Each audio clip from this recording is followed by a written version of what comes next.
Episode 86, aku bisa melihat segalanya. Tentu saja tidak. Video ini memang diperoleh agen intelijen kami, tapi bukan satu-satunya. Agen intelijen di Eropa dan Amerika Serikat juga telah memperoleh banyak video serupa. Itulah sebabnya saya menyebutkan sebelumnya bahwa artileri individu Cerberus Anda sangat populer, kata Yu Shanhe. Itu memang hal yang baik. Terima kasih. Xia Feng tahu Yu Shanhe punya motif lain, tetapi ia tidak bertanya. King Chaiyue membawakan 2 cangkir teh, satu untuk Yu Shanhe dan satu untuk Tang Yuyan. Sementara itu, Tang Yuyan terus menatap bokongnya seperti preman wanita. Tak mampu bereaksi, King Chaiyue melarikan diri dari kantor Xia Feng. Setelah King Chaiyue pergi, Yu Shanhe angkat bicara. Begini, kami menerima undangan dari pemerintah Perancis. Mereka merencanakan pameran senjata internasional di Paris, dan mereka secara khusus mengundang Anda dan senjata Anda untuk berpartisipasi. Xia Feng telah mencurigai motif Yu Shanhe, tetapi ia tidak menyangka akan seperti ini. Tang Yuyan dengan lembut menyenggol Xia Feng dengan ujung kakinya. Dia tidak mengatakan apa-apa, tetapi Xia Feng mengerti isyaratnya. Dia memberi isyarat agar dia tidak setuju. Mungkin inilah alasannya mengikuti Yu Shanhe ke sini, dan sumber informasinya kemungkinan besar adalah ayahnya, Tang Tianlong. Tuan Xia, apa pendapat Anda? Yu Shanhe bertanya ragu-ragu. Xia Feng berpikir sejenak dan berkata, apa artinya? Tang Yuyan menendang tumit Xia Feng lagi, tetapi kali ini, kepala Xia Feng tampak memiliki mata, dan dia melangkah maju sedikit, menghindar. Begini, kata Yu Shanhe. Begini, pabrik militer Thunder Horse hanya berpartisipasi dalam pameran senjata Rusia dan satu pameran senjata kita sendiri. Tapi entah itu pameran senjata Rusia atau domestik, mereka sebenarnya bukan apa-apa. Yang benar-benar berpengaruh adalah yang ada di Eropa dan Amerika Serikat. Pabrik militer Thunder Horse bertujuan untuk mendunia. Jika ingin membawa kejayaan bagi negara kita, mereka harus mendunia dan menantang otoritas Eropa dan Amerika Serikat dalam industri militer. Anda bertanya kepada saya apa artinya? Nah, inilah artinya. Xia Feng berpikir sejenak. Kapan? Tanya Yu Shanhe. 2 minggu lagi. Di Prancis mana? Tanya Xia Feng. Paris, kata Yu Shanhe. Kalau kau memang bertekad pergi, kau bisa pergi dalam 2 hari ke depan. Lagi pula, begitu sampai di sana, kau perlu bersiap, dan itu butuh waktu. Xia Feng, Keo. Tang Yuyan ragu-ragu, matanya dipenuhi kekhawatiran. Tatapan Yu Shanhe beralih padanya. Yuyan, kau bilang kau datang ke sini secara kebetulan, tapi kurasa kau sengaja menghalangi kami. Ternyata Tang Yuyan dan Yu Shanhe tidak sependapat. Kenapa aku menghalangi kami? Tang Yuyan tampak kesal. Aku tidak mengatakan apa-apa. Yu Shanhe berkata dingin, lebih baik kau diam saja. Tang Yuyan mengerucutkan bibirnya dan terdiam, tetapi ia tetap teguh. Ia menatap Xia Feng dengan penuh semangat, mata besar dan gelapnya berkedip, mencoba mengalihkan perhatiannya dari keputusannya. Xia Feng mau tidak mau mengerti apa yang sedang terjadi. Dia tahu betul bahwa Yu Shanhe tidak mengundangnya ke pameran senjata Prancis karena kebaikan. Pergi ke Prancis berarti menghadapi CIA dan FA, situasi berbahaya di mana satu kesalahan kecil saja bisa menyebabkan kehancuran. Mengetahui hal ini, Tang Yuyan tidak hanya tidak suka Yu Shanhe pergi, tetapi dia sendiri juga tidak ingin pergi. Namun, bayangan Museum Louvre dan Mona Lisa-nya membuat hatinya bimbang. Ningjing, dalam keadaan aneh, terus mengingatkannya pada Mona Lisa, mengatakan bahwa ia kehabisan waktu dan mereka akan segera datang. Bagaimana dia bisa tetap tenang dalam situasi seperti itu? Tinggal di Tiongkok memang aman, tetapi tidak ada keuntungan tanpa mengambil risiko bahaya. Karena dia sudah berencana pergi ke Italia, mengapa tidak pergi ke Prancis secara terbuka? Selain proyek X-Gold, pabrik militer Thunder Horse juga perlu memasuki pasar Eropa dan Amerika dan melemahkan arogansi perusahaan militer Barat. Baiklah, Xia Feng cepat memutuskan. Aku akan pergi, tapi siapa yang akan menjamin keselamatanku? Yu Shanhe tersenyum. Tentu saja, Biro 101. Kurasa ada seseorang yang ingin menemanimu ke Prancis. Tatapan Xia Feng beralih ke Tang Yuyan. Tang Yuyan memelototi Xia Feng, tanpa tidak senang karena Xia Feng menyetujuinya. Xia Feng tersenyum, aku tidak menginginkan perlindungan dari Biro 101, aku menginginkan perlindungan dari negara. Perlindungan nasional? Perlindungan macam apa yang kau maksud? Tanya Yu Shanhe. Xia Feng berkata, aku menginginkan status pengiriman resmi, dan aku juga menginginkan jaminan keamanan dari pemerintah Perancis. Yu Shanhe langsung mengerutkan kening. Tuan Xia, kau meminta terlalu banyak. Perancis kan penyelenggaranya. Bagaimana mereka bisa memberimu jaminan keamanan? Dan kau menginginkan status pengiriman resmi? Kau presiden pabrik militer Thunder Horse, dan kita tidak bisa mengatakan kau duta besar untuk Perancis, kan? Itu terlalu berlebihan, kan? Xia Feng mengangkat bahu. Kalau begitu, aku tidak akan pergi. Kau, Yu Shanhe sangat marah. Xia Feng berkata, aku punya kekhawatiran. Aku hampir kehilangan nyawaku terakhir kali di Jerman. Aku tidak akan pergi ke Prancis kali ini tanpa keamanan yang memadai. Mengapa kau tidak melepaskan Mu Jianfeng dan Ye Kun? Identitas mereka jauh lebih bergengsi daripada identitasku.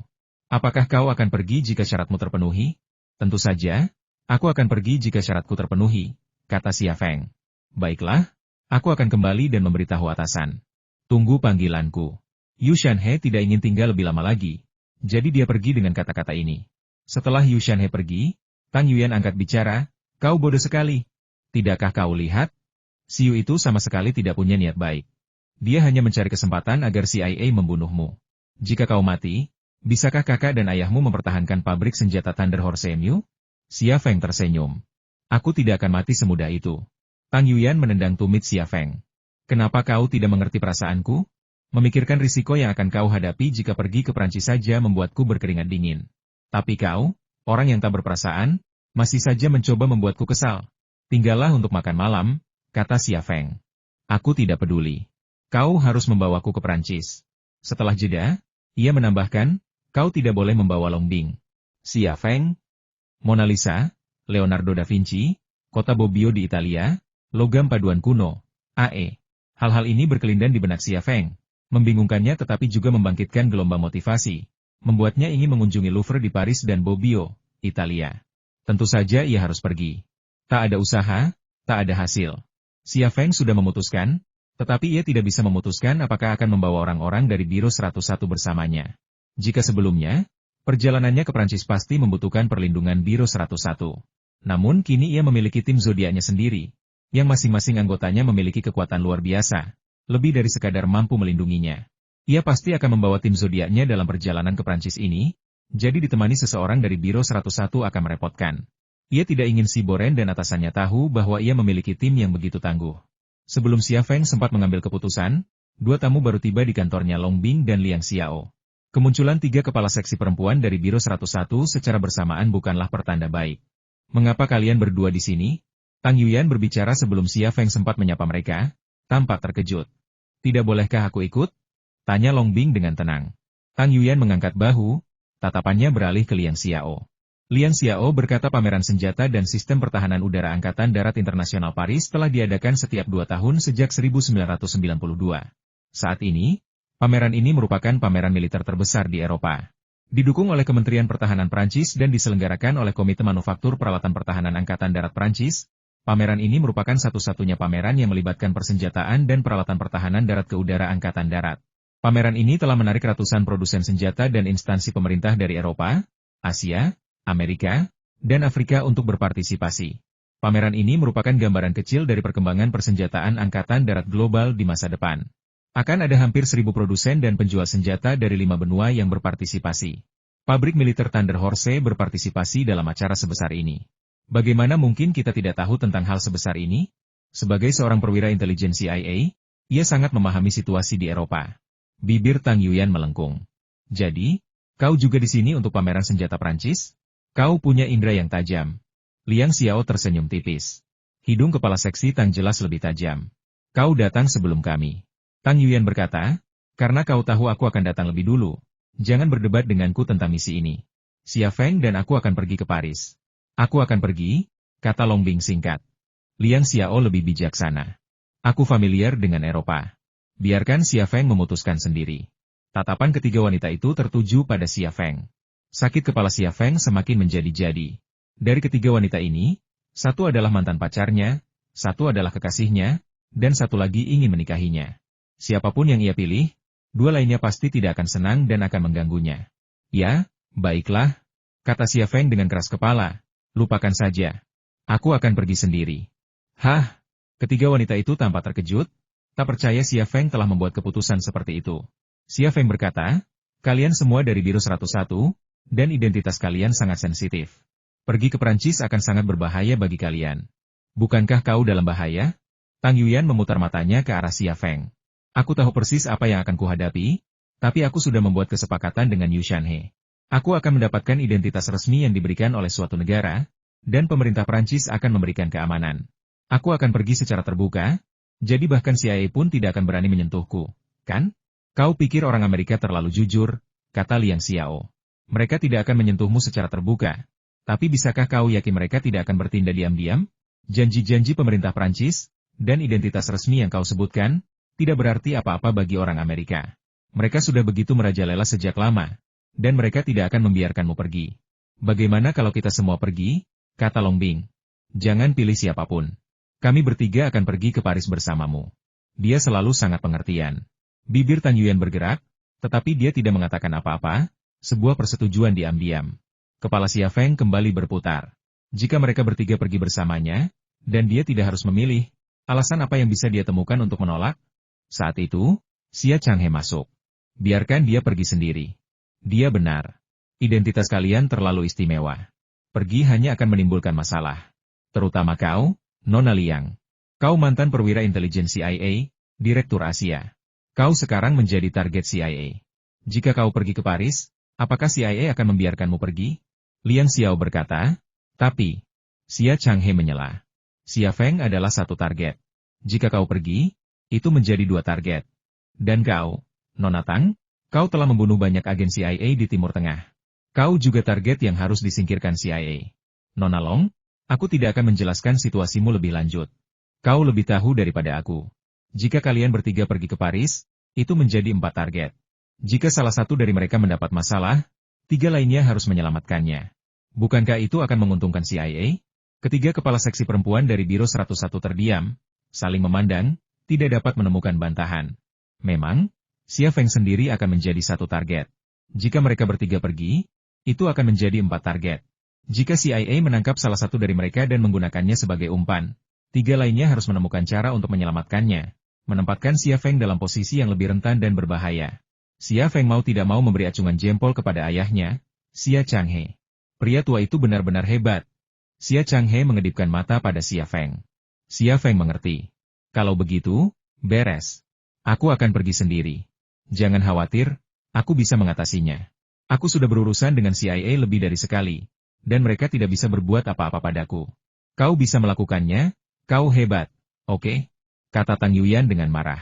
Xia Feng tersenyum. Oke, aku tahu kau peduli padaku. Aku akan baik-baik saja. Aku tidak peduli padamu, kata Tang Yuyan. Haha, ayo kita makan malam bersama. Xia Feng mengganti topik pembicaraan. Oke, kata Liang Xiao sambil tersenyum. Kau membangun rumah, dan aku belum pernah ke sana. Ini saat yang tepat untuk memeriksanya. Long Bing tidak berkata apa-apa, hanya mengangguk.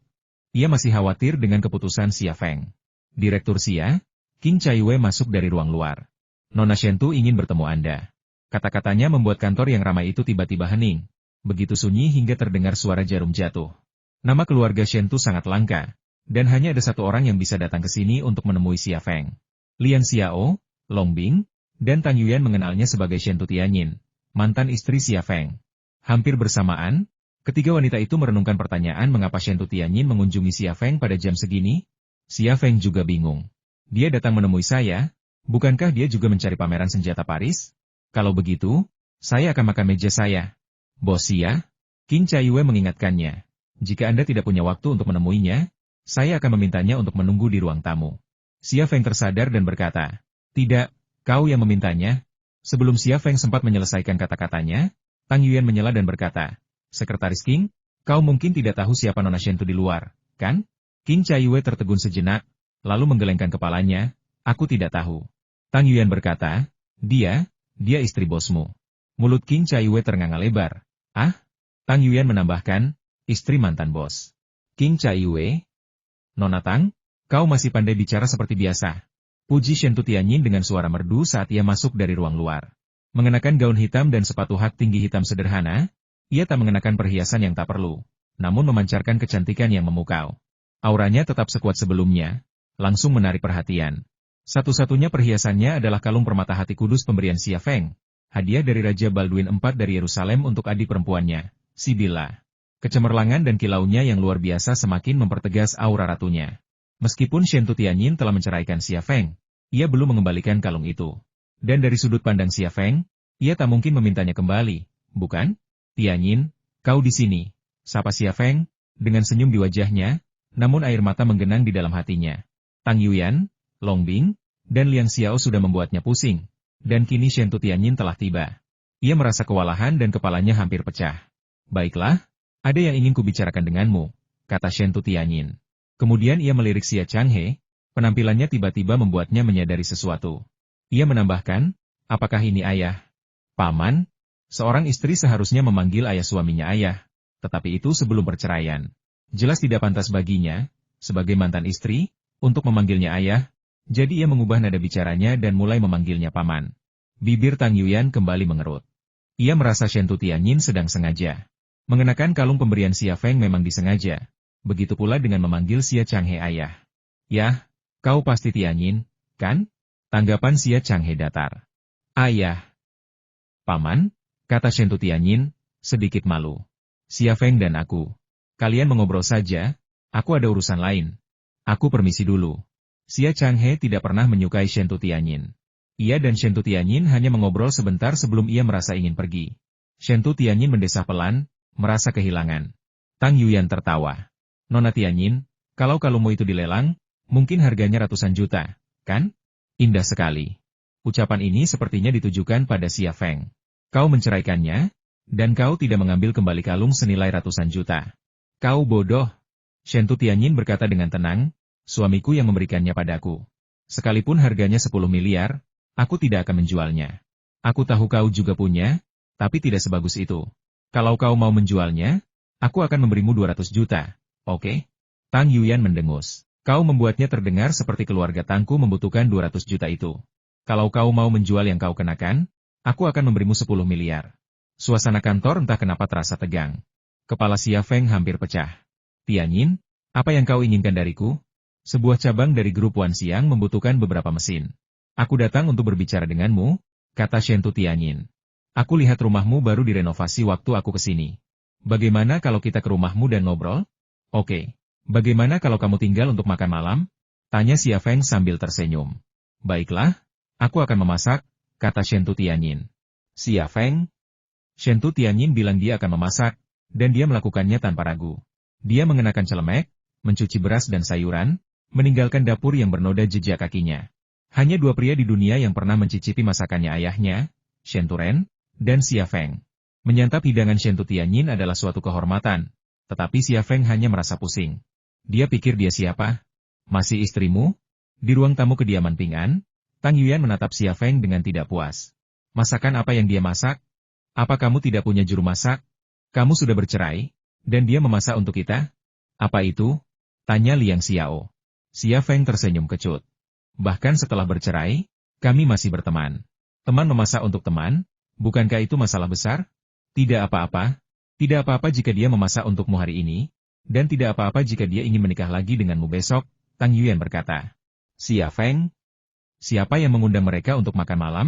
Dia ingin memberi pria itu pelajaran yang setimpal. Meskipun nama belakang pria itu adalah Xia dan nama depannya adalah Lei. Xia Feng memperhatikan Long Bing yang tetap tenang, tidak membuat masalah sama sekali. Ia tak kuasa berpikir dalam hati, Bing adalah yang terbaik, dia yang paling patuh dari semuanya. Saat itu, Long Bing angkat bicara Feng Zi, Shen Tianyin bukanlah wanita yang sederhana. Jika dia benar-benar ingin menikah lagi denganmu, maukah kau menikah lagi dengannya? Xia Feng? Sedetik sebelumnya ia memujinya dalam hati, tetapi detik berikutnya sikapnya berubah. Long Bing tidak memperjuangkan apapun, dan dia juga tidak peduli dengan wanita mana Shen Tianyin bergaul, tetapi dia hanya peduli pada Shen Tianyin dan menikah lagi dengannya. Kau bilang ingin pergi ke Perancis sendirian, tidak apa-apa, tapi kalau kau mau menikah lagi dengan Shen Tianyin, aku tidak akan setuju, kata Long Bing. Tatapan Tang Yuyan dan Liang Xiao serentak tertuju pada Long Bing. Ku bilang, apa hubungannya denganmu mereka menikah lagi atau tidak? Kalau kau tidak setuju, apa gunanya? Tang Yuyan jelas kesal dengan kata-kata Long Bing. Ekspresi Liang Xiao aneh, dan kata-katanya juga aneh.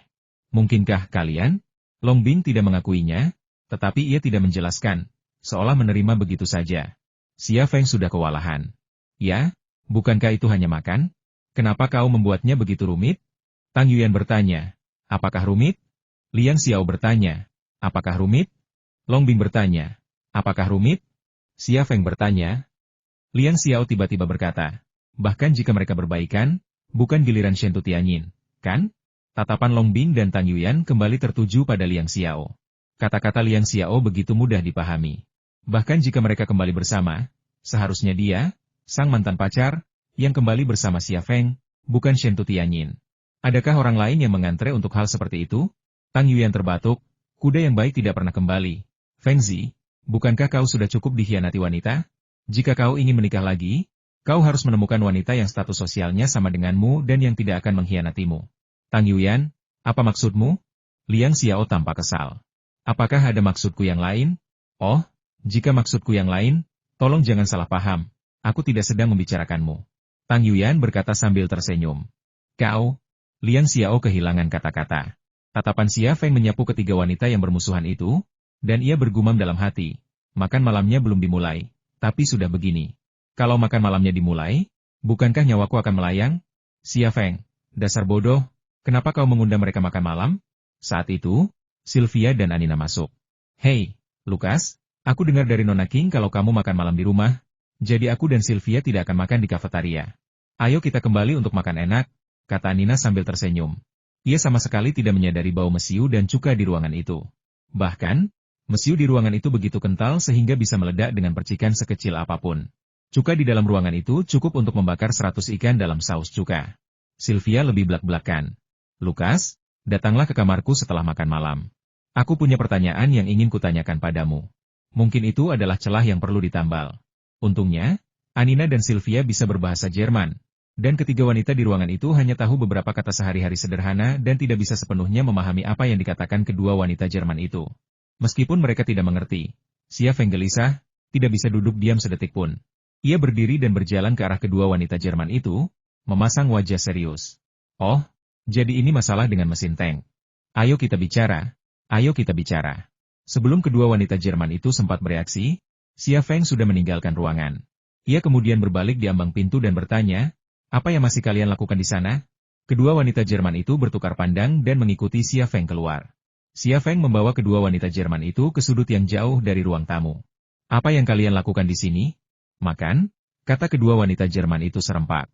Xia Feng berkata dengan serius, pergi ke kafetaria. Aku akan memasakkanmu sesuatu yang lezat malam ini. Kenapa? Tanya kedua wanita Jerman itu serempak. Xia Feng mendesah. Apa kalian tidak lihat? Ketiga wanita itu agen rahasia. Kita sedang membahas operasi rahasia, dan kalian tidak boleh mendengarkan. Wah, kedengarannya menarik, kata Sylvia bersemangat. Aku suka menonton film mata-mata dan agen rahasia. Cita-cita masa kecilku adalah menjadi mata-mata. Membayangkannya saja membuatku bersemangat. Lukas, kalau ada yang bisa kubantu, minta saja. Aku tidak takut bahaya, dan aku akan melakukan apapun untukmu. Tidak masalah. Kalau ada yang kubutuhkan darimu, aku takkan ragu untuk bertanya, kata Xia Feng misterius. Dan aku, kau yang mengajariku menembak, jadi aku bisa bertarung, kata Anina. Baiklah, Anina, kalau ada yang kubutuhkan darimu, aku takkan ragu untuk bertanya. Xia Feng lalu menambahkan, sekarang, bersikaplah baik dan kembalilah ke kafetaria untuk makan malam. Aku akan membuatkanmu sesuatu yang lezat malam ini. Boleh aku pesan? Tanya Sylvia. Tentu. Kamu mau apa? Tanya Xia Feng. Pisang asam manis. Sylvia memesan hidangan. Xia Feng? Hehe, aku cuma bercanda. Kita pergi. Sylvia memeluk Xia Feng, lalu mencium pipi dan bibirnya. Anina pun memeluk dan mencium Xia Feng, mengucapkan selamat tinggal, lalu berbisik di telinganya, aku tidak mau pisang asam manis, tapi aku mau pisang madu. Dan aku serius, tidak bercanda. Dahi Xia Feng tiba-tiba berkerut. Setelah akhirnya berhasil menyingkirkan kedua wanita Jerman itu, Xia Feng merasa sedikit lega. Kalau tidak, ia harus menghadapi 6 wanita sekaligus mantan pacarnya, mantan kekasihnya, kekasihnya A, kekasihnya B, kekasihnya C, dan wanita yang memaksanya menikah, Nona Tang. Ia tak bisa membayangkan pemandangan itu. Oh, kedua insinyur ini benar-benar merepotkan. Mereka harus meminta setiap hal kecil dariku. Kembali di ruang tamu, Xia Feng pura-pura mengeluh. Bahkan para insinyurnya pun masih muda, cantik, dan berambut pirang. Ini sangat menyusahkanmu, kata Tang Yuyan. Xia Feng hendak menyarankan untuk mengurangi gaji Anina dan Sylvia, tetapi kata-kata Tang Yuyan menghentikannya untuk berkata apapun. Suamiku. Oh, tidak, Xia Feng, bisakah kau datang dan membantu? Shen Tutianyin datang dari dapur, suaranya lembut dan menawan. Xia Feng menggertakkan gigi dan berkata, baiklah, aku akan segera ke sana. Lalu ia berdiri. Baiklah, kalian mengobrol saja, aku akan pergi membantu. Setelah Xia Feng pergi, Tang Yuyan berseru, sungguh tak tahu malu. Bahkan setelah bercerai, dia masih mengganggu Xia Feng. Apakah dia sengaja menciptakan kesempatan untuk berduaan dengan Xia Feng? Tanya Long Bing. Aku juga akan pergi membantu. Liang Xiao berdiri dan berjalan menuju dapur. Tang Yuyan dan Long Bing tak kuasa menahan diri untuk bertukar pandang. Mantan pacar, mantan istri, dua wanita ini bersama-sama, bukankah otak Xia Feng akan tertipu? Kata Tang Yuyan. Long Bing berkata dengan tenang, kau saja yang mengawasi mereka. Tak perlu mendesakku. Tunggu saja makanannya disajikan, pemalas. Tang Yuyan juga berdiri dan berjalan menuju dapur. Namun sebelum Tang Yuyan sempat melangkah beberapa langkah, Long Bing tiba-tiba berdiri dan berjalan menghampiri. Lupakan saja, aku akan membantu. Beberapa menit kemudian, di dapur. Aduh, siapa yang mencuci sayuran ini? Lumpurnya bahkan belum dibersihkan. Aku sudah mencucinya. Kalau kau pikir tidak bersih, kenapa kau tidak mencucinya lagi? Kau sedang memasak iga babi asam manis? Bagaimana mungkin ada orang yang mau makan sesuatu yang begitu menjijikan? Xia Feng, celemekku longgar. Ikatkan untukku. Xia Feng, usap keringat di dahiku. Tanganku penuh. Xia Feng. Xia Feng terdiam saat menghadapi keempat wanita di dapur. Yang paling ia inginkan bukanlah membantu siapapun mengikatkan celemek atau menyeka keringat. Yang paling ia inginkan adalah membenturkan kepalanya ke dinding di depan mereka berempat. Hidangan, perpaduan masakan keempat wanita itu, akhirnya siap. Xia Changhe tidak muncul, begitu pula Xia Sui dan Liu Zhengnan. Xia Feng ditinggalkan sendirian menghadapi keempat wanita itu. Feng Zi, makanlah sepotong iga babi. Aku yang membuatnya. Feng Zi, makanlah sepotong terong. Aku yang membuatnya. Feng Zi, coba ikan ini. Aku yang memasaknya. Feng Zi, makanlah daging. Mangkuk Xia Feng sudah penuh begitu makanan dimulai. Makanlah, kau pasti akan kenyang. Jika kau tidak makan, apakah keempat wanita ini akan setuju? Ia menatap mangkuknya dengan kepala tertunduk, merasa getir, tetapi ia tidak mengatakan apa-apa. Sebenarnya, ia diam-diam senang di dalam hatinya karena Fan Fan dan Jiang Rui tidak datang. Jika Fan Fan dan Jiang Rui ada di sini, itu akan seperti dua raja ditambah 4 angka 2, yang akan membuatnya terpukul. Ding ling ling, ding ling ling. Ketika ia sedang kesakitan, ponselnya tiba-tiba berdering. Xia Feng mengeluarkan ponselnya, melihatnya, dan menjawab panggilan itu. Tuan Xia, saya sudah menyampaikan permintaan Anda kepada atasan. Suara Yu Shanhe terdengar, para petinggi telah setuju. Setelah penelitian dan keputusan, kali ini kau akan menjadi wakil presiden Akademi Ilmu Pengetahuan. Dengan identitas ini, tak seorang pun berani menyentuhmu. Wakil presiden Akademi Ilmu Pengetahuan? Oke. Xia Feng akhirnya tersenyum. Bagaimana dengan pihak Perancis?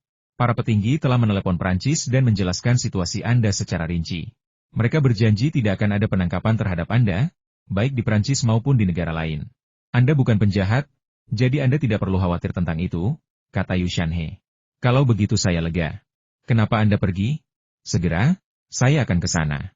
Segera? Tanya Yu Shanhe bingung. Secepat itu? Tunggu sebentar, saya akan segera ke sana. Tanpa menunggu Yu Shanhe berkata apa-apa lagi, Xia Feng menutup telepon, berdiri, dan berkata, silakan makan. Saya ada urusan mendesak. Permisi. Keempat wanita itu menatapnya dengan saksama. Xia Feng berbalik dan pergi, tidak berani tinggal sedetik pun. Jika dia melanjutkan makan ini, seseorang mungkin akan mati. Jika dia tidak pergi sekarang, kapan lagi dia akan pergi? As, Langley, Virginia, markas besar CIA. Gu Kewen meletakkan laporan yang dipegangnya, senyum tipis tersungging di bibirnya. Prancis? Haha, kecantikan yang wangi, kau pasti akan mendapatkan sesuatu. Hanya saja bukan keuntungan yang kau cari. Laporan yang baru saja dibacanya adalah informasi intelijen terbaru. Ia menyatakan bahwa Xia Feng akan menghadiri pameran senjata internasional Paris.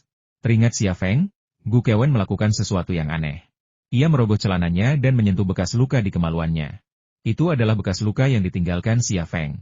Bekas luka itu gatal, begitu pula giginya. Terdengar ketukan di pintu. Tangan Gu Kewen ditarik dari celananya dan ia melihat ke arah pintu kantor. Masuk. Seorang agen Korea Amerika membuka pintu dan masuk. Bos, direktur ingin bertemu Anda. Baiklah, saya akan segera ke sana. Gu Kewen mengambil laporan di atas meja. Williams juga memiliki laporan yang sama di mejanya. Ada 2 tamu lain di kantornya. Salah satunya adalah pacar Sylvia, Adolf Hillman. Yang lainnya adalah Sean, direktur CIA Eropa. Saat masuk, Gu Kewen melihat laporan di meja Williams. Ia berkata, Tuan Williams, apakah Anda sudah tahu? Williams mengangguk. Silakan duduk. Gu Kewen dan Sean bertukar pandang, lalu mengalihkan pandangan mereka ke Adolf Hillman. Adolf Hillman mengangguk kecil kepada Gu Kewen. Sebuah salam.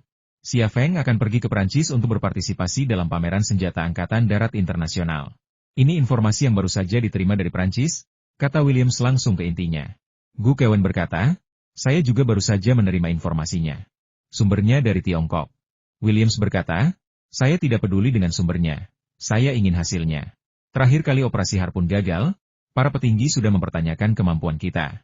Kali ini, kita harus menangkap Xia Feng dengan segala cara. Kita tidak boleh gagal lagi. Saya akan berusaha sebaik mungkin, kata Gu Kewen. Entah kenapa, bekas luka di pantatnya mulai gatal. Ia tidak bisa menggaruknya di depan tiga pria. Saya tidak ingin berusaha sekuat tenaga. Saya ingin hasilnya. Tatapan Williams dingin. Kali ini, kau dan Sean akan bergabung, dan Tuan Adolf Hillman juga akan bergabung dalam operasi ini. Kali ini, kita harus menangkap Xia Feng di Perancis. Gu Kewen berkata, intelijen mengatakan bahwa Xia Feng akan pergi ke Prancis sebagai Wakil Presiden Akademi Ilmu Pengetahuan Tiongkok dan Ketua Kelompok Thunder Horse. Kita, Presiden Akademi Ilmu Pengetahuan? Williams mencibir. Identitas palsu ini tidak akan melindunginya. Bahkan jika kita menangkapnya di Prancis, pemerintah Tiongkok mungkin hanya akan protes. Bukankah kita sudah cukup mendengar protes? Bahkan jika kita mendengarnya lagi, apa salahnya? Gu Kewen tersenyum. Aku mengerti. Paris akan menjadi perhentian terakhir Xia Feng. Pergi dan bersiaplah.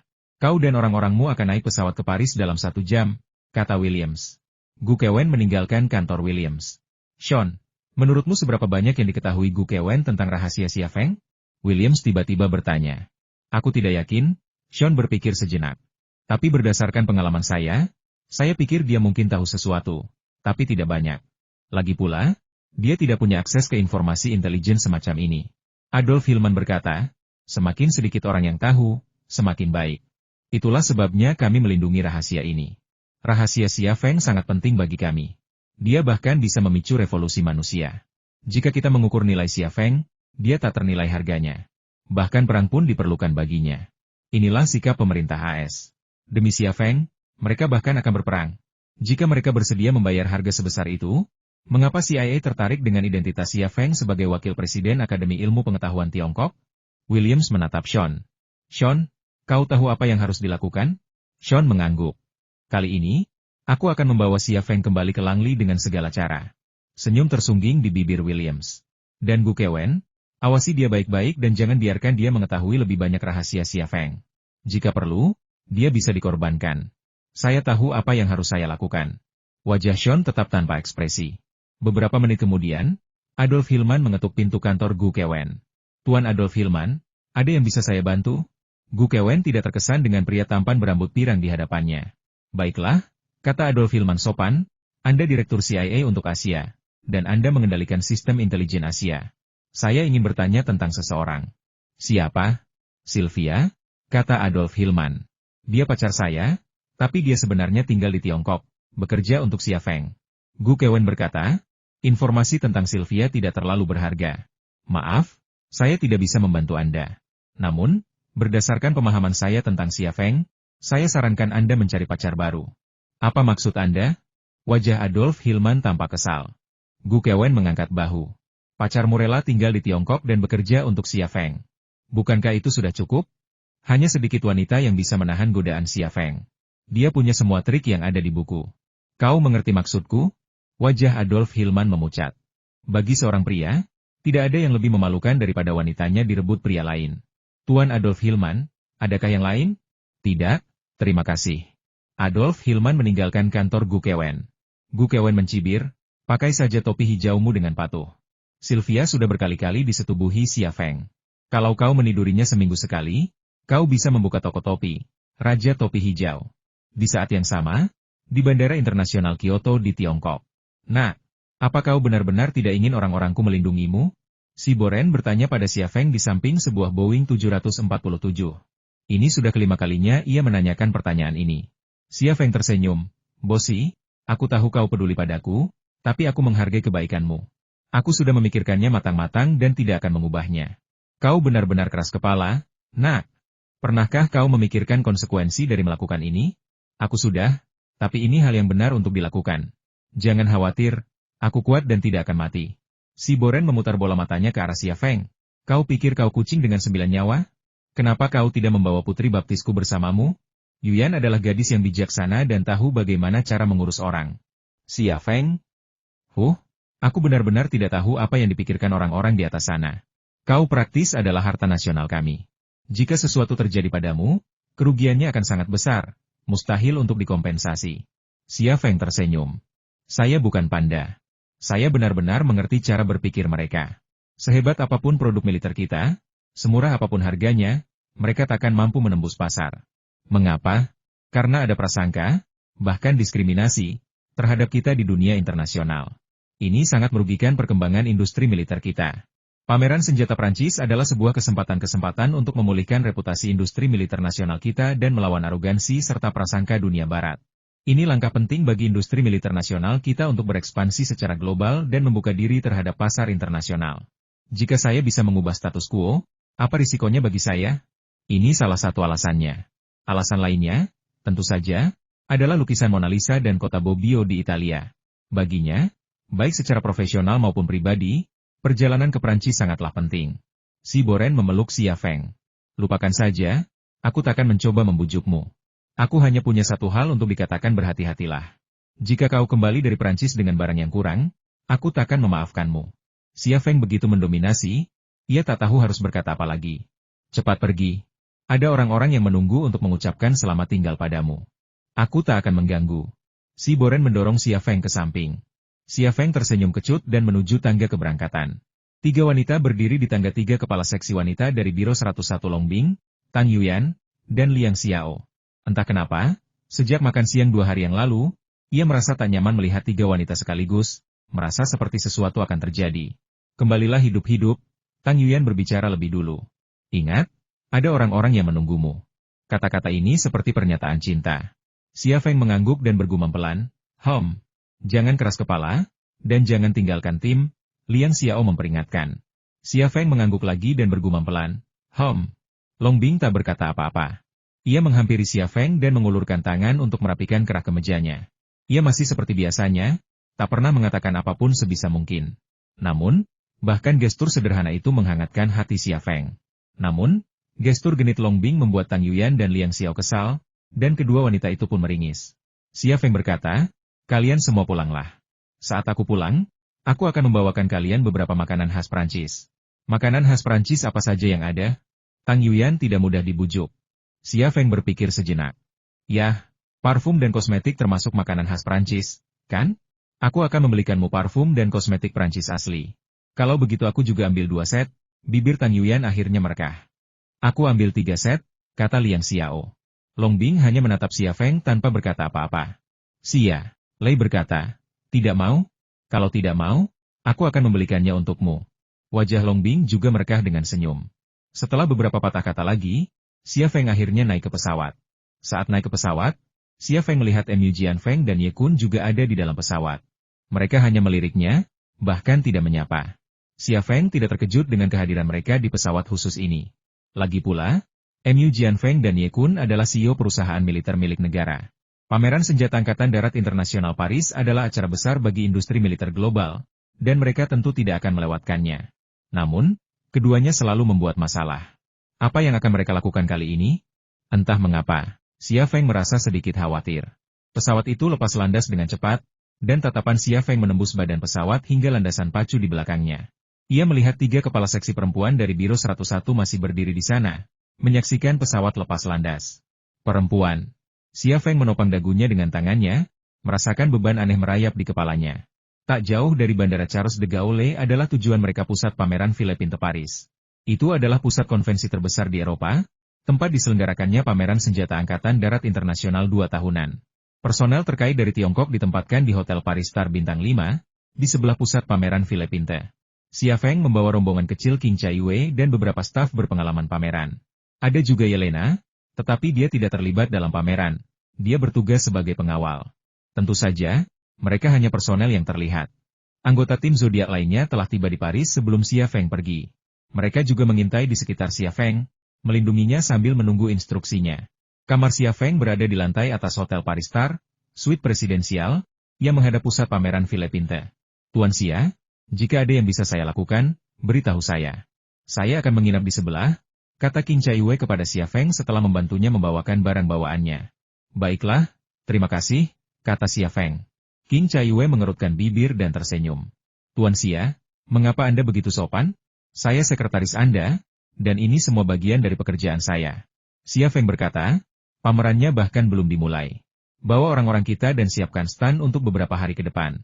Jika ada pelanggan, Anda bisa bernegosiasi dengan mereka atas nama saya. Baiklah.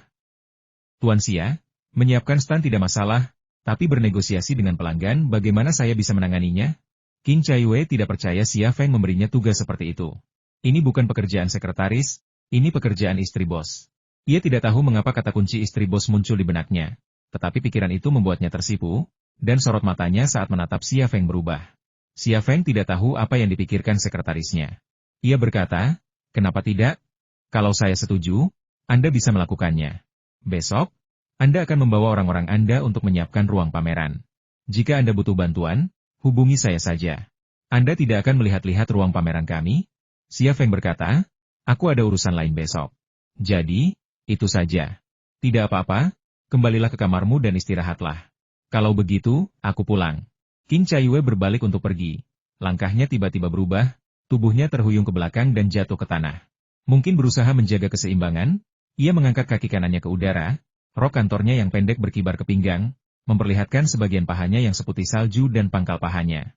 Untungnya, di balik rok pendeknya yang seperti rok kantoran, ia hanya mengenakan tong hitam.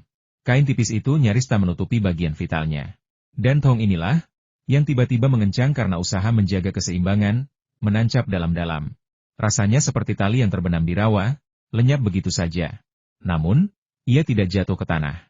Xia Feng meraih pinggangnya dan mendekapnya erat. Pinggangnya begitu ramping hingga terasa akan patah jika diusahakan sekecil apapun. Bokongnya yang luar biasa seksi menekan perut bagian bawahnya, menawarkan rangsangan lembut namun mematikan. Pemandangan rahasianya juga menjadi kehadiran yang tak nyaman baginya, membuatnya sulit untuk berpaling. Di bawah rangsangan ganda, ia dengan cepat bereaksi secara naluriah, dan kain celananya terasa lebih ketat. Untungnya, Qin Caiyue tak bisa mempertahankan gerakan menendangnya terlalu lama, dan ia menurunkan kakinya yang panjang. Pemandangan rahasia itu menghilang, dan Xia Feng segera membantunya berdiri. Dengan bokongnya yang montok dan kencang tak lagi menyentuhnya, ia merasa lega, namun juga sedikit kehilangan. Tuan Xia, terima kasih. Kalau bukan karena Anda, saya pasti sudah jatuh. Qin Caiyue tersipu, matanya melirik celana Xia Feng saat berbicara. Ia menyadari perubahan yang nyata di sana, dan senyum tipis tersungging di sudut mulutnya. Tidak apa-apa, tidak apa-apa. Kembalilah dan istirahatlah. Xia Feng juga merasa malu. Senyum misterius di bibir Qin Caiyue lenyap seketika. Ini bukan situasi normal. Biasanya, CEO yang sombong itu akan bergegas maju, tetapi Xia Feng menyuruhnya kembali ke kamar dan beristirahat. Jatuh tak sengaja itu berjalan begitu baik, tetapi semuanya sia-sia. Bahkan, sekarang, Xia Feng sudah mengetahui niat Qin Caiyue. Penggoda ini mencoba merayunya. Terlalu banyak sekretaris di dunia ini yang berhasil merayu atasan mereka dan akhirnya menjadi istri mereka. Pria menaklukkan wanita dengan menaklukkan dunia, dan wanita menaklukkan dunia dengan menaklukkan pria. Dia memiliki begitu banyak hal yang diinginkan Qin Caiyue: uang, status, dan penampilan.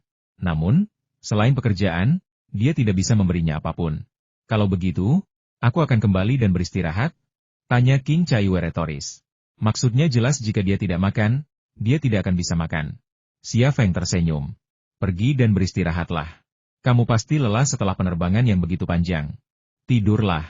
Besok, aku akan membawa orang-orang untuk menyiapkan ruang pameran. Qin Caiyue mengangguk kecewa dan meninggalkan kamar Xia Feng. Xia Feng berbaring di tempat tidur, pikirannya masih memutar ulang gambaran Qin Caiyue yang akan jatuh kakinya yang panjang dan putih, roknya yang digulung, dan tong hitamnya yang sebagian menghilang. Mengapa aku menjadi semakin sensitif?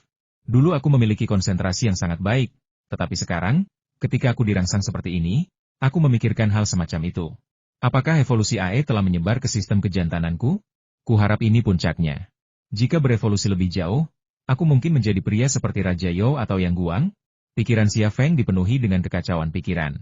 Evolusi yang ditimbulkan oleh kapsul AE terjadi secara bertahap, pertama di mata kirinya, lalu di otaknya.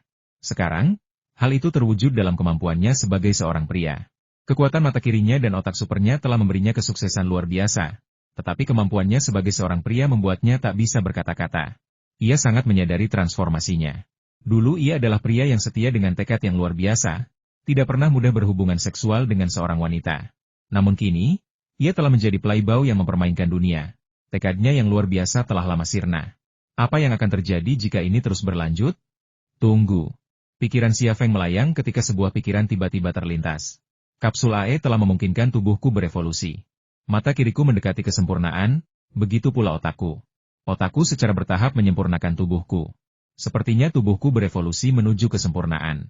Dengan kata lain, evolusi kemampuanku sebagai pria selama periode ini juga akan menjadi sempurna. Semakin kuat mata dan otak berevolusi menuju kesempurnaan, semakin baik. Tetapi jika kemampuannya sebagai pria juga berevolusi ke tingkat yang luar biasa, apa yang akan terjadi?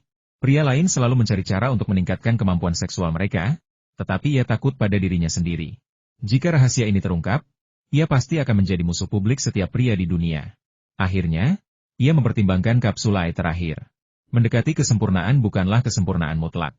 Itu berarti mata kiri dan otakku belum mencapai puncaknya. Jika aku meminum kapsul AE terakhir, akankah mata kiri dan otakku berevolusi menuju kesempurnaan mutlak? Apa artinya itu? Kesempurnaan mutlak? Kesempurnaan mutlak. Ia bisa mensimulasikan perhitungan yang sangat rumit, tetapi ia tidak bisa mensimulasikan kesempurnaan mutlak. Pertanyaan apakah akan meminum kapsul AE terakhir atau tidak kembali menghantuinya. Ding dong, bel pintu tiba-tiba berbunyi. Xia Feng turun dari tempat tidur, mata kirinya sedikit berkedut saat pintu menghilang dari pandangannya. 3 orang berdiri di luar 2 pria dan 1 wanita. Seorang pria berusia awal 50-an, sedikit kelebihan berat badan, berkulit cerah dan berpakaian rapi. Ia tampak seperti orang yang hidup mewah. Pria lainnya berusia 30-an, bertubuh tegap dan bermata tajam. Kapalan terlihat di ujung jarinya, satu karakteristik yang menunjukkan pelatihan tempurnya yang panjang.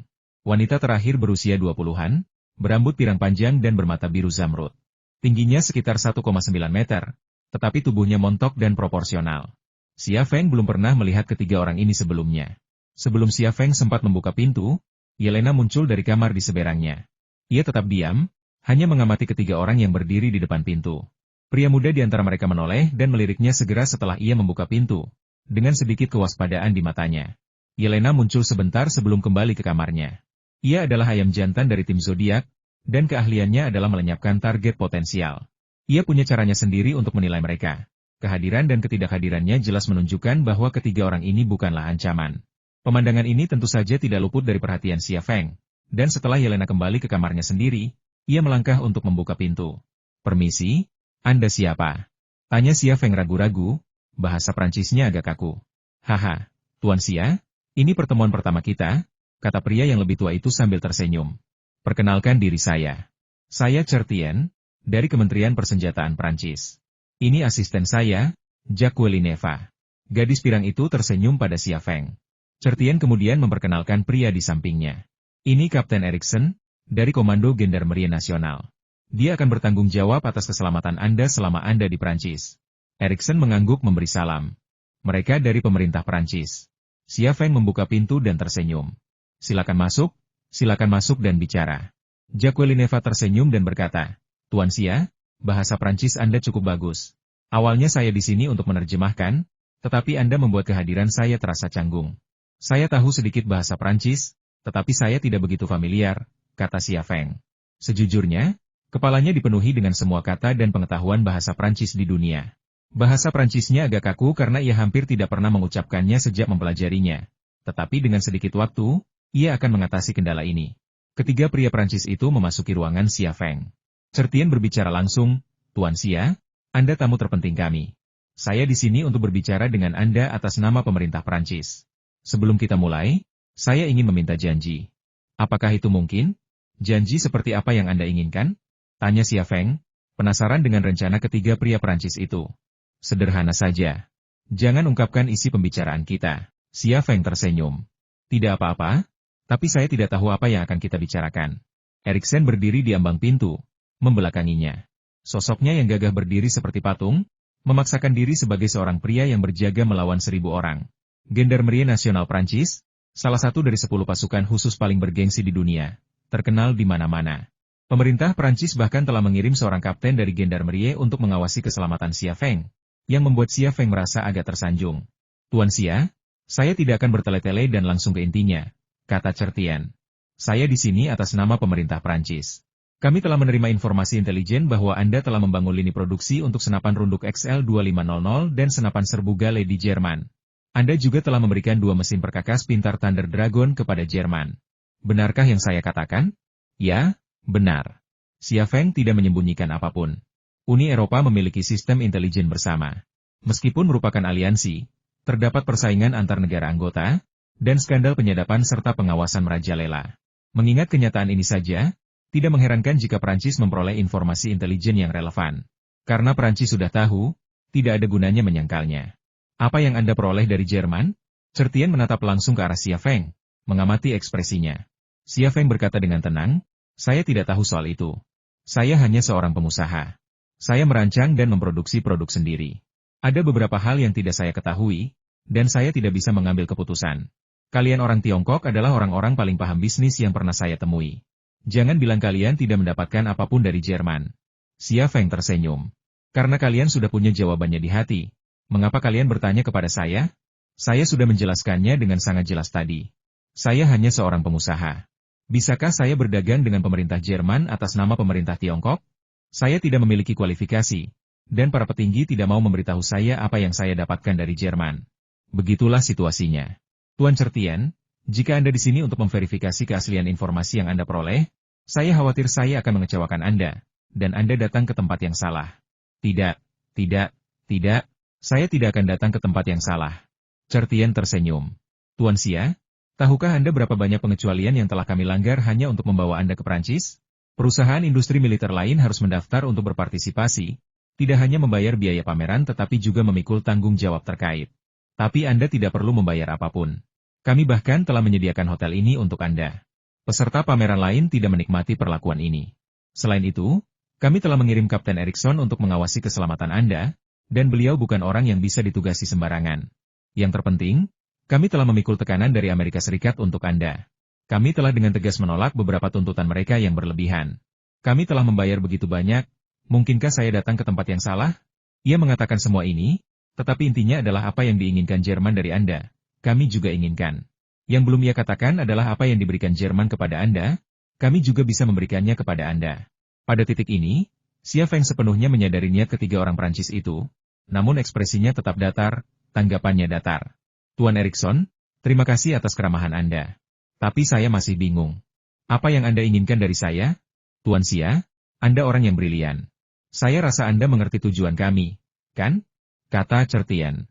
Xia Feng menggelengkan kepala, dengan ekspresi bingung di wajahnya. Tuan Certien, saya benar-benar tidak tahu. Saya pandai merancang senjata, tapi saya tidak pandai menebak pikiran orang lain. Jadi, jujur saja, Certien dan asistennya, Jacques Welineva, bertukar pandang. Setelah bertukar pandang, Jacques Welineva angkat bicara.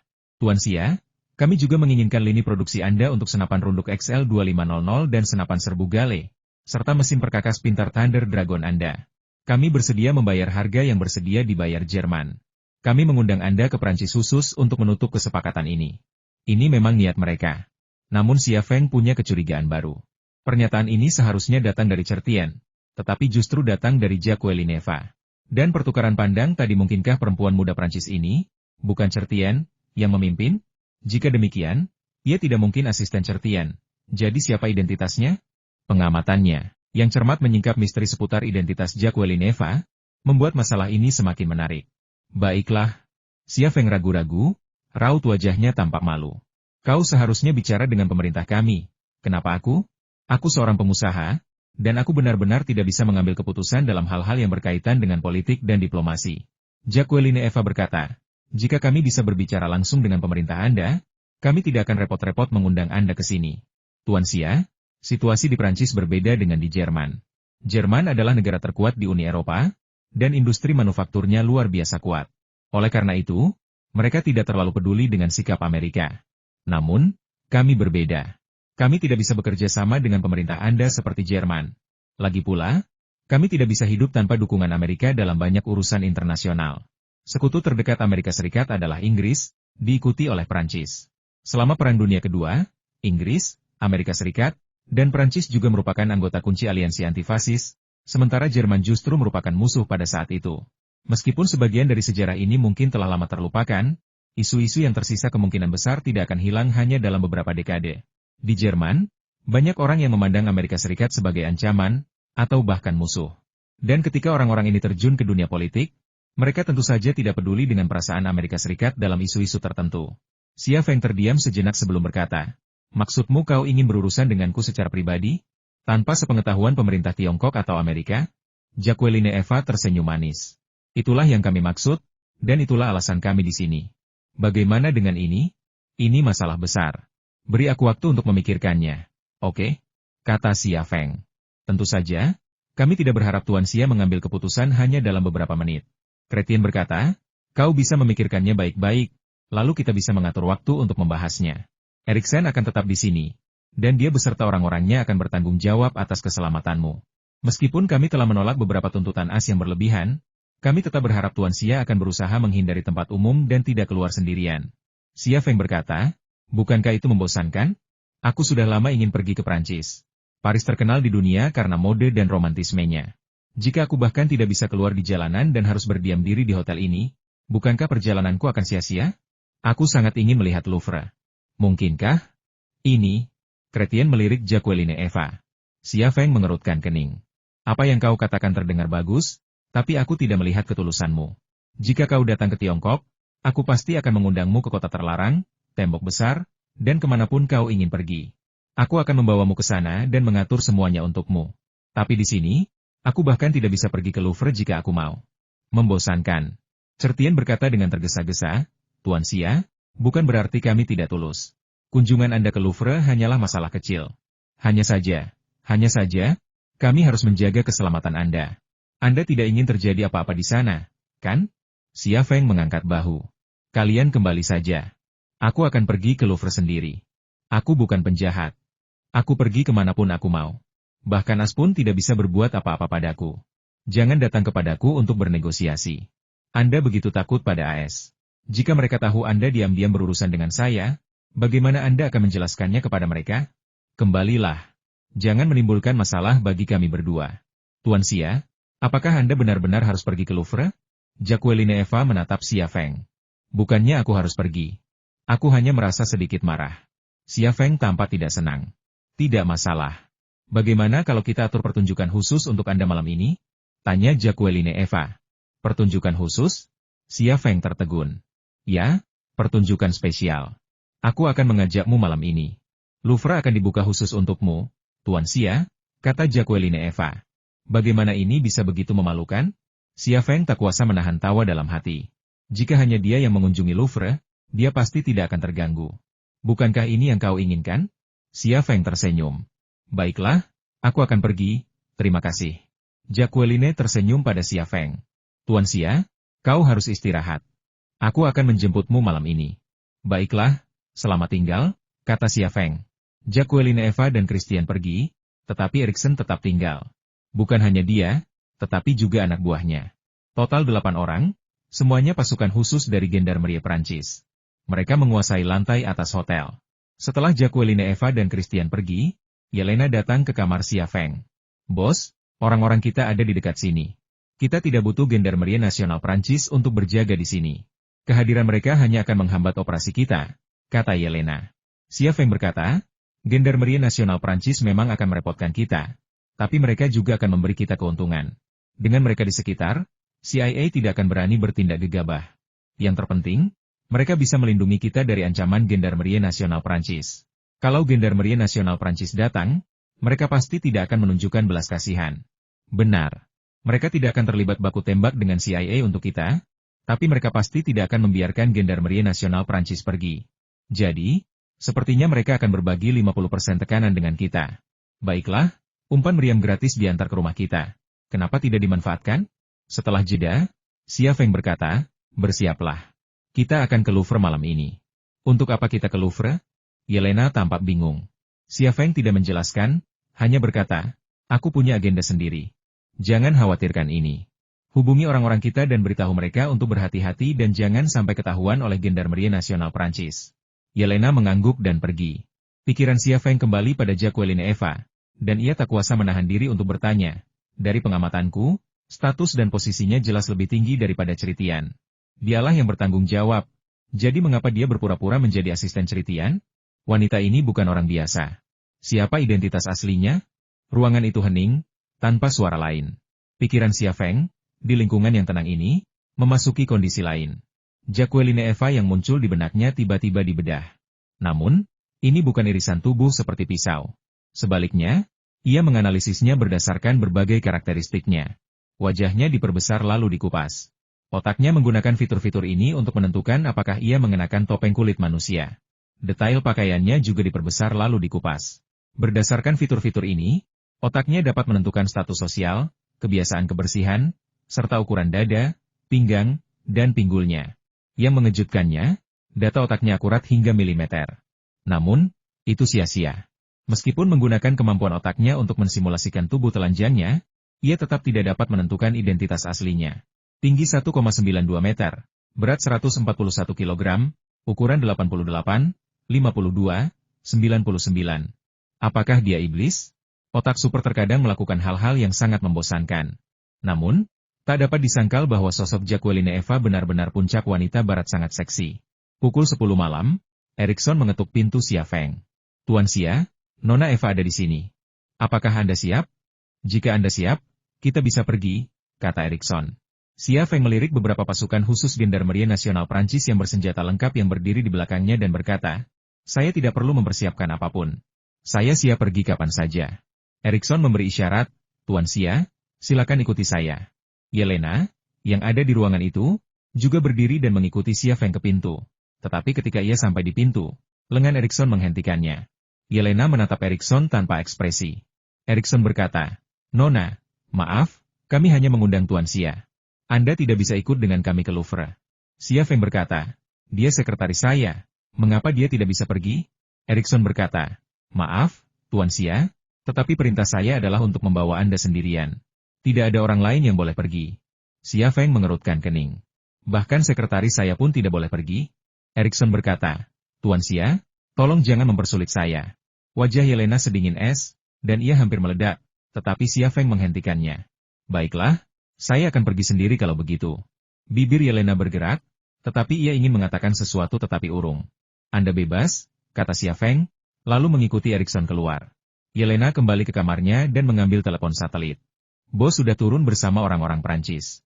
Kalau polisi itu menunjukkan tanda-tanda aneh, bunuh mereka. Roger Ted. Mereka sedang diawasi. Suara Alessio terdengar dari telepon satelit. Setelah menutup telepon, Yelena pergi lagi. Ia kini membawa ransel besar berisi senapan serbu Swift dan amunisi. Sebenarnya, tidak masalah apakah ia atau anggota tim Zodiak lainnya mengikuti Xia Feng ke Louvre atau tidak, karena Xia Feng tak pernah lepas dari pandangan tim Zodiak.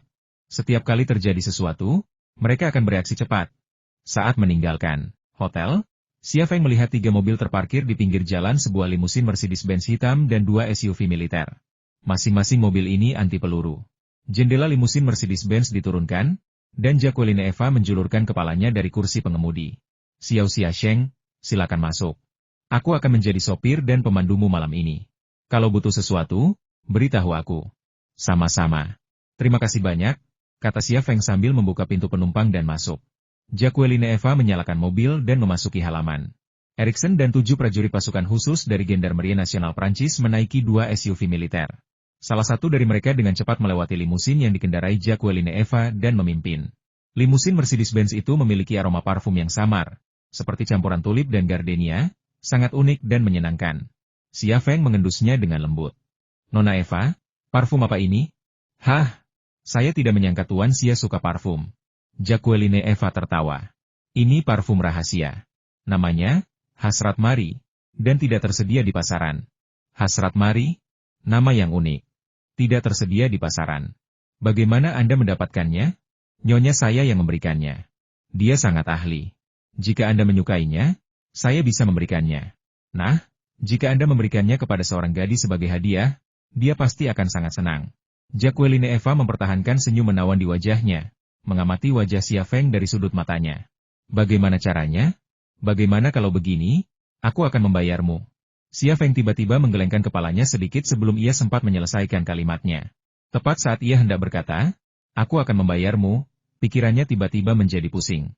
Tak lama kemudian, Rasa hangat samar muncul di perut bagian bawahnya, dan ia benar-benar merasakan hasrat itu. Parfum ini tidak biasa. Tuan Xia, apakah Anda bilang Anda akan membayar saya? Saya tidak akan mengambil uang Anda. Anda tamu terhormat kami di Prancis, dan wajar saja jika saya memberi Anda hadiah kecil. Suara Jacqueline Eva sudah terdengar agak aneh bagi Xia Feng, sebuah suara yang halus dan tidak nyata. Xia Feng menggelengkan kepalanya lagi, tetapi rasa pusingnya semakin kuat. Tuan Xia, bisakah Anda memberitahu saya mengapa Anda begitu tertarik pada Louvre? Jacqueline Eva melirik Xia Feng dan mengganti topik pembicaraan. Aku mau ke Louvre, kata Xia Feng, suaranya terdengar lelah. Tatapannya beralih ke paha Xia Feng. Roknya sangat pendek, nyaris tak menutupi seperempat pahanya rok terpendek di antara rok-rok pendek lainnya. Mengemudi telah merenggangkan kedua kakinya, membuat bagian dalam roknya terekspos. Rok itu berjala berwarna merah muda, memberikan ventilasi yang sangat baik. Entah karena parfum misterius atau jala berwarna merah muda itu, pikiran Xia Feng menjadi lesu. Ia kesulitan menjawab bahkan pertanyaan sederhana sekalipun. Lebih jauh lagi, pikirannya dipenuhi halusinasi. Ia merasa bahwa orang yang duduk di sampingnya bukanlah seorang pirang, melainkan seorang dewi yang memancarkan aura ilahi, mengingatkan pada Athena dari mitologi Yunani atau Guanyin dari mitologi Buddha. Baik Athena maupun Guanyin memancarkan keagungan tertinggi, kekuatan yang memaksanya untuk memuja dan menaati setiap perintahnya. Tuan Xia, Jacqueline Eva membiarkan senyum misterius tersungging di sudut mulutnya. Reaksi Xia Feng tampaknya sesuai dengan dugaannya. Ia mendengar suaranya, tetapi otaknya lambat bereaksi. Tuan Xia, bisakah Anda memberitahu saya mengapa Anda pergi ke Louvre? Suara Jacqueline Eva semakin halus, nadanya semakin ilahi. Jelas bahwa hasrat mari ini dicampur dengan obat-obatan halusinogen, bahkan memiliki efek hipnotis. Xia Feng mempertimbangkan hal ini, tetapi ia tak kuasa menahan keinginan untuk mengakui segalanya kepada dewi itu. Katakan padaku, berapa yang dibayar orang Jerman untuk mendapatkan teknologi yang mereka inginkan darimu? Jacqueline Eva bahkan tak repot-repot bertanya kepada Tuan Xia. Tepat saat Xia Feng membuka mulut untuk mengatakan yang sebenarnya, otaknya tiba-tiba melepaskan energi misterius yang beresonansi dengan medan energi logam kuno itu. Sensasi dingin, yang terpusat di otaknya, dengan cepat menyebar ke seluruh tubuhnya. Dalam sekejap mata, otaknya terbebas dari rasa kantuk, dan hasrat membara di perut bagian bawahnya mereda. Bicaralah sekarang, jangan melawan, ceritakan semuanya padaku, desak Jacqueline Eva. Rubah itu akhirnya menunjukkan warna aslinya. Dia memang telah menghipnotisnya dengan obat-obatan, berharap mendapatkan informasi yang diinginkannya. Xia Feng telah terbangun, tetapi ia terus berpura-pura bingung, dan suaranya pelan. Entahlah, Ling Hao yang bertanggung jawab atas masalah ini, dia tahu yang sebenarnya. Ling Hao? Siapa dia? Seorang pejabat yang sangat tinggi. Mengapa kau ingin pergi ke Louvre?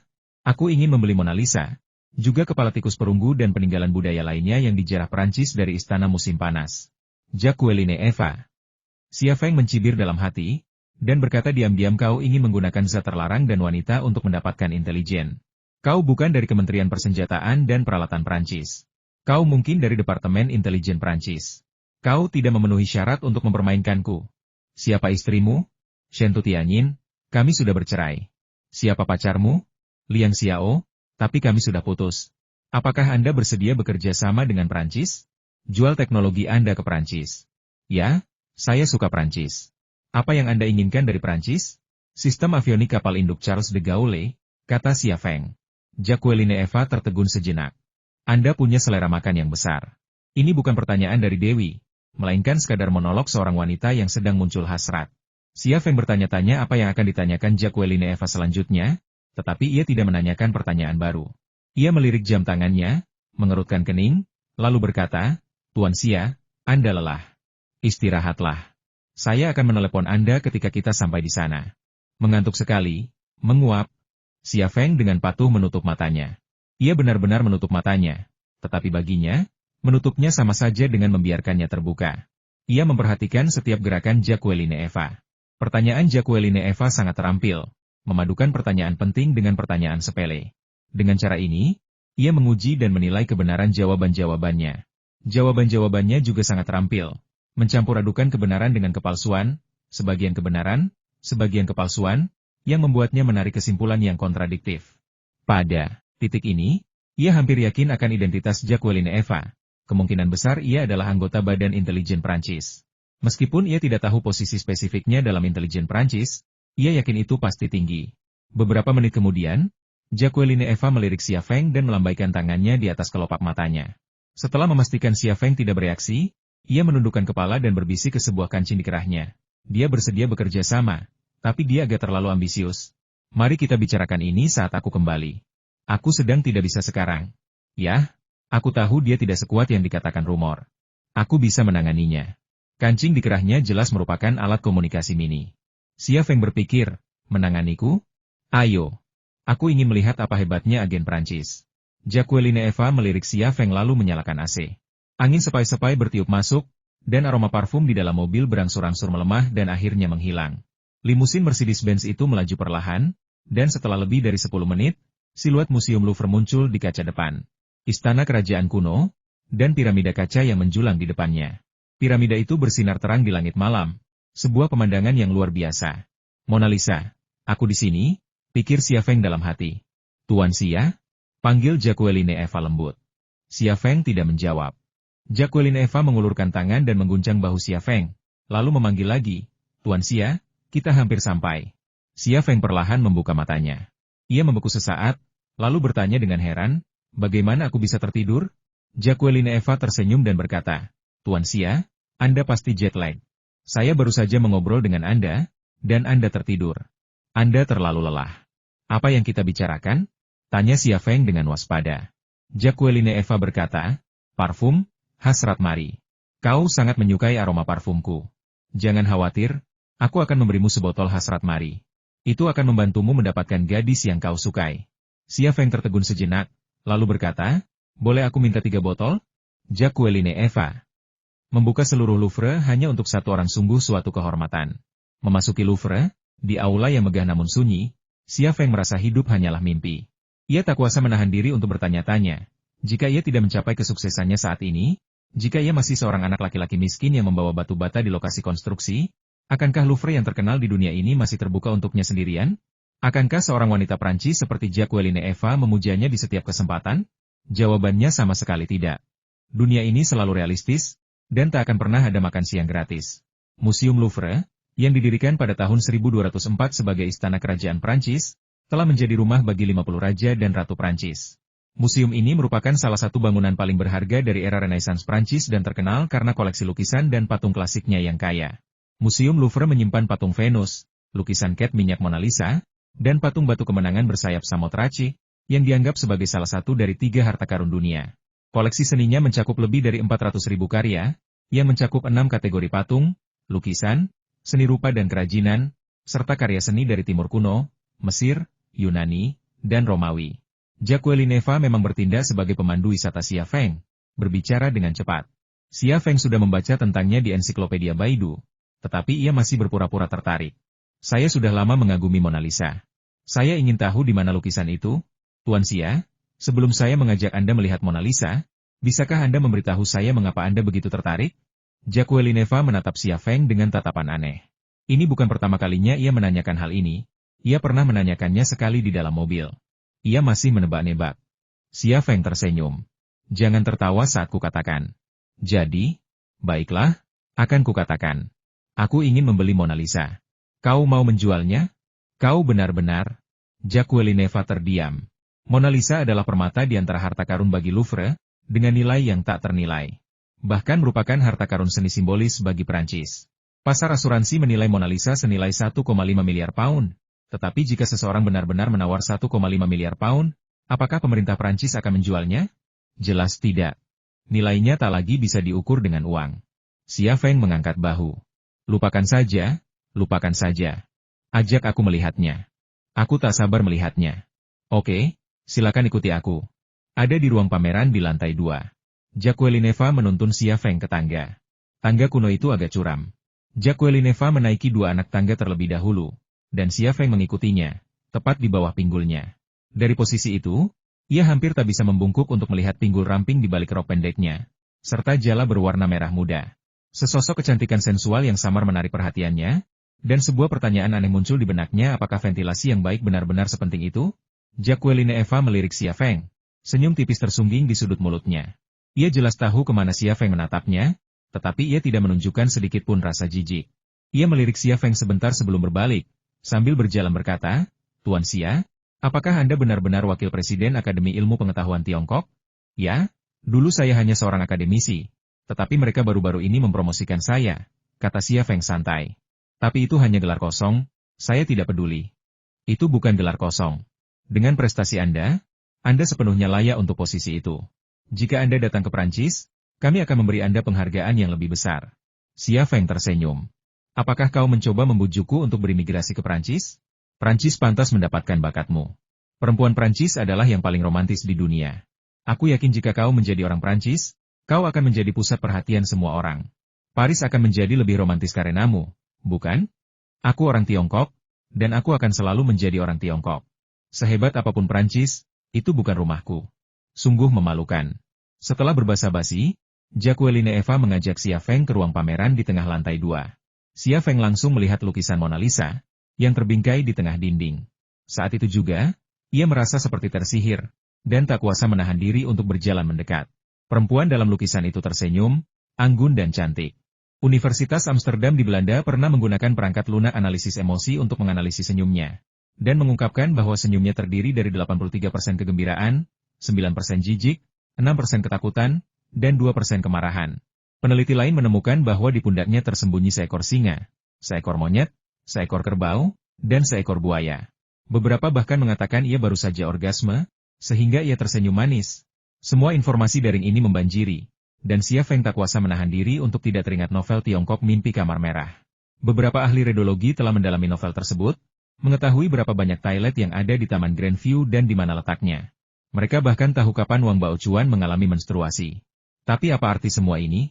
Tuan Xia, ini Mona Lisa, mahakarya Leonardo da Vinci dan harta nasional Prancis, Jacqueline Eva memperkenalkannya.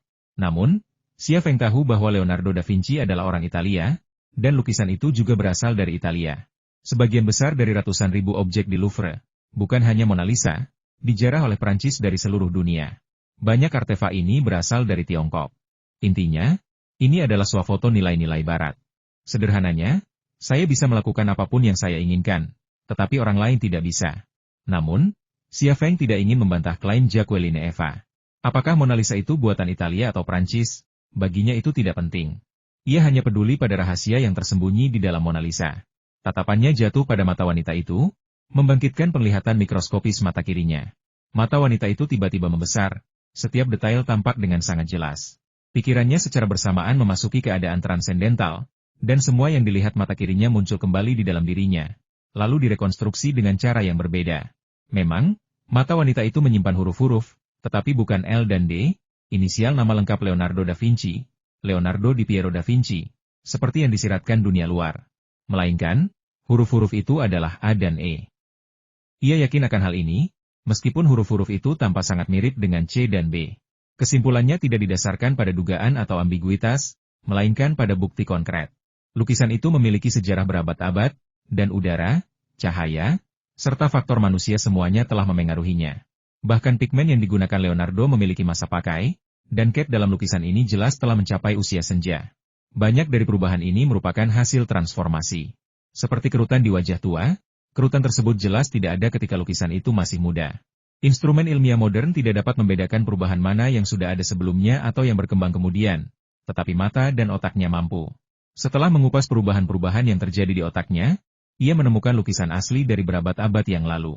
Dengan kata lain, apapun yang dilukis Leonardo pada saat itu, otaknya mencerminkan apa yang ada dalam pikirannya. Dalam benaknya, huruf-huruf yang tersembunyi di mata wanita itu memang A dan E. Mengapa Leonardo da Vinci melukis kedua huruf ini di mata wanita itu? Jika hubungan antara AE dan Leonardo da Vinci hanya kebetulan, Xia Feng tahu bahwa Leonardo da Vinci juga telah menciptakan lukisan yang berkaitan dengan AE dan logam paduan kuno itu lukisan bajak laut wanita di rumah Mark Amin. Meskipun huruf AE tidak muncul dalam lukisan itu menampilkan sepotong logam paduan kuno dan wajah Putri Yongmei. Kini, sambil menatap Mona Lisa, Xia Feng yakin bahwa Leonardo da Vinci terhubung dengan logam paduan kuno itu dan rahasia AE. Dan fakta bahwa ia telah meninggalkan huruf AE di mata wanita itu jelas merupakan petunjuk. Leonardo da Vinci dianggap sebagai pemikir paling brilian di dunia. Ia memiliki prestasi luar biasa dalam seni, arsitektur, dan penelitian ilmiah, praktis serba bisa. Mungkinkah ia mengonsumsi kapsul AE? Apakah jalan yang kutempuh sama dengan jalan yang pernah ditempuhnya? Xia Feng bertanya-tanya. Pikiran itu mengejutkannya. Kehidupan Leonardo da Vinci penuh dengan legenda, dan ia meraih prestasi yang memukau dunia. Jika ia hanya orang biasa dengan kecerdasan rata-rata, sekeras apapun ia bekerja, ia takkan pernah mencapai kesuksesan seperti itu. Xia Feng merenungkan dirinya lagi. Jika bukan karena kapsul AE, ia takkan pernah mencapai apa yang ia miliki saat ini. Tanpa kapsul itu, ia mungkin masih bekerja di lokasi konstruksi, mengangkut batu bata dan mengelas, hidup dalam kemiskinan di lapisan masyarakat paling bawah. Jika Leonardo da Vinci mengambil kapsul AE, dan saya berasumsi ia juga mencoba menguraikan rahasia AE dan logam paduan kuno itu. Lalu seberapa jauh ia akan melangkah? Petunjuk apa yang akan ia tinggalkan untuk saya? Di mana ia akan meninggalkannya? Pikiran Xia Feng berpacu. Jacqueline mencondongkan tubuh ke arah Xia Feng. Tuan Xia, sejujurnya, itu hanya lukisan.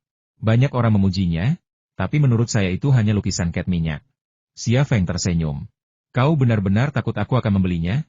Jangan khawatir, nilainya 1,5 miliar pound, hampir seluruh kekayaanku.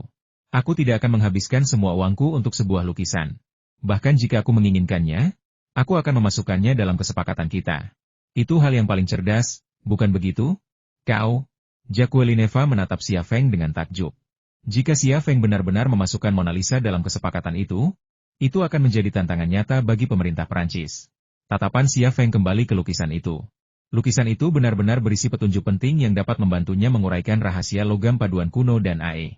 Ia bahkan mempertimbangkan untuk meminta lukisan itu dari pemerintah Prancis. Dan ia yakin pemerintah Prancis akan membuat pilihan yang tepat antara lukisan dan teknologi militer tercanggih. Jacqueline terdiam. Ia berdiri di samping Xia Feng. Diam-diam menatap Mona Lisa di bawah cahaya. Entah kenapa, ia mulai khawatir ini akan menjadi terakhir kalinya ia melihatnya.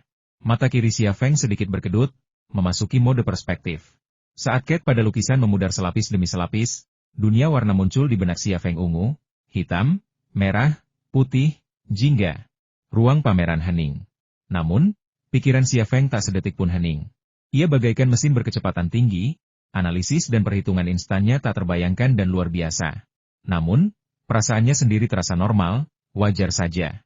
Sambil mencari jawaban, ia bahkan dapat dengan tenang mengapresiasi keindahan Mona Lisa.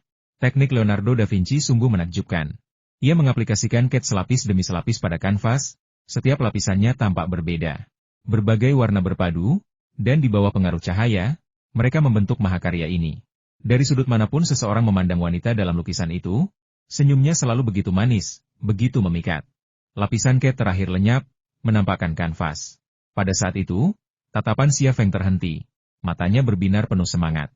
Garis-garis pensil menutupi kanvas, membentuk gunung, sungai, dan jembatan.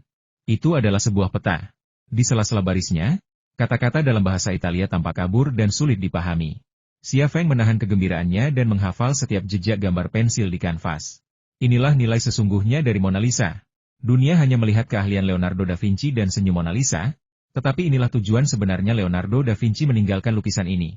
Selama berabad-abad, tak seorang pun menemukan rahasia ini. Karena tak seorang pun, baik dulu maupun sekarang, yang pernah menyentuh lukisan itu mampu mengelupas cat dari kanvas dan memperlihatkan bekas pensilnya. Leonardo da Vinci tidak akan meninggalkan petunjuk seperti ini tanpa alasan, karena petunjuknya ditujukan untuk satu-satunya orang yang dapat melihatnya satu-satunya. Tuan Xia? Suara Jacqueline memanggil. Pikiran Xia Feng terhenti, dan penglihatannya kembali normal. Ia tampak tenang di permukaan, tetapi hatinya bergejolak. Ia tidak tahu di mana letak peta tersembunyi di kanvas itu di dunia nyata. Kata-katanya samar, tetapi jika dia memberinya sedikit waktu, dia akan dapat memulihkan semuanya dan menemukan tempat yang ditunjukkan oleh peta. Petunjuk baru muncul, dan dia selangkah lebih dekat untuk memecahkan rahasia AE dan logam paduan kuno itu. Jacqueline berkata lagi, Tuan Xia, Anda sedang mengamatinya dengan saksama. Apakah Anda punya pendapat khusus tentang ini? Pendapat saya? Apakah ini penting? Tanya Xia Feng. Jacqueline berkata, saya sangat ingin tahu pendapat Anda.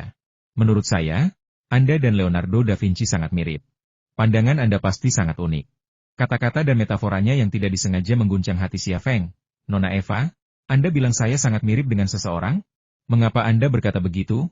Leonardo da Vinci dikenal sebagai orang serba bisa yang unik di dunia. Selain pelukis, ia juga seorang pematung, arsitek, musisi, matematikawan, insinyur, penemu, ahli anatomi, ahli geologi, kartografer, ahli botani, dan penulis. Ia unggul dalam astronomi, geografi, sastra dan seni, matematika, fisika, kimia, biologi, dan banyak bidang lainnya. IQ-nya juga diakui sebagai yang tertinggi di dunia. Xia Feng menyela, aku akui dia orang serba bisa yang unik di dunia. Dan aku juga akui dia orang dengan IQ tertinggi di dunia, tapi aku tidak punya apa yang dia ketahui. Bagaimana mungkin aku bisa sama dengannya? Jacqueline berkata, Anda telah menciptakan mesin perkakas cerdas tercanggih di dunia. Setiap senjata yang Anda rancang memiliki kinerja yang luar biasa dan tidak diragukan lagi merupakan yang paling luar biasa di kelasnya. Saya merasa Anda jauh lebih maju dari kami dalam hal pemikiran dan kemampuan. Apa yang Anda ciptakan sekarang akan membutuhkan waktu puluhan tahun bagi kami untuk mencapainya. Leonardo da Vinci meninggalkan kesan yang sama pada masanya. Gagasan dan penelitiannya jauh lebih maju dari zamannya. Itulah mengapa saya katakan Anda memiliki beberapa kesamaan dengannya. Xia Feng terdiam, perasaan rumit muncul di dalam dirinya. Kata-kata Jacqueline memperkuat kecurigaannya sebelumnya Leonardo da Vinci mungkin juga telah mengambil kapsul AI. Karena alasan itu, ia sangat memahami situasinya sendiri. Meskipun ia tidak memiliki keahlian yang sama dengan Leonardo, dengan kemauan untuk belajar dan mendedikasikan dirinya untuk penelitian, mencapai prestasi Leonardo akan mudah. Ia sudah membuktikannya ia bukan matematikawan, namun ia telah memecahkan hipotesis Riemann, sebuah masalah yang telah mengganggu dunia matematika selama seabad, hanya dengan menggunakan aritmatika mental. Sebuah pertanyaan baru pun muncul di benaknya jika Leonardo da Vinci juga mengonsumsi kapsul AE. Lalu dari mana ia mendapatkannya? Tuan Xia, apa yang Anda pikirkan? Tanya Jacqueline ragu-ragu. Apakah pernyataan saya menyinggung Anda? Jika ya, saya mohon maaf terlebih dahulu. Xia Feng tersenyum. Saya tidak pelit. Saya pikir Anda memuji saya, hanya sedikit berlebihan. Setelah jeda sejenak, ia mengganti topik pembicaraan. Anda bertanya apa pendapat saya tentang lukisan ini, dan saya akan memberitahu Anda sekarang. Lukisan ini indah, layak disebut harta karun artistik. Tapi seperti yang Anda katakan, ini hanyalah lukisan cat minyak. Bagi orang yang lapar, nilainya kurang dari sepotong roti. Haha, apakah itu pendapat Anda? Jacqueline juga tersenyum. Ini benar-benar unik. Jadi, apakah Anda masih ingin membelinya sekarang? Xia Feng menggelengkan kepalanya. Bukan, itu cuma lukisan cat minyak. Di mataku, nilainya lebih rendah daripada seorang wanita cantik. Ia telah melihat apa yang ditinggalkan Leonardo da Vinci untuknya. Baginya, lukisan ini hanyalah lukisan cat minyak biasa. Tidak masalah apakah lukisan itu dipajang di ruang tamunya atau di ruang pameran Louvre. Oh, Tuan Xia, Anda sungguh belak-belakan, Jacqueline tertawa. Tapi ini Prancis, tempat paling romantis di dunia. Pasti banyak gadis Prancis yang menyukai Anda. Namun pikirannya berkata lain tidak sopan. Analisis intelijennya benar. Kau cabul. Wanita adalah kelemahanmu. Akan kubesarkan kelemahanmu. Ayo kita pergi dari sini. Aku akan pergi ke tempat lain, kata Xia Feng. Ia tidak ingin berlama-lama di depan Mona Lisa, tetapi ia tidak bisa hanya melihat Mona Lisa dan pergi. Itu akan menimbulkan kecurigaan agen wanita Prancis itu. Tuan Xia, kemana lagi Anda ingin melihat?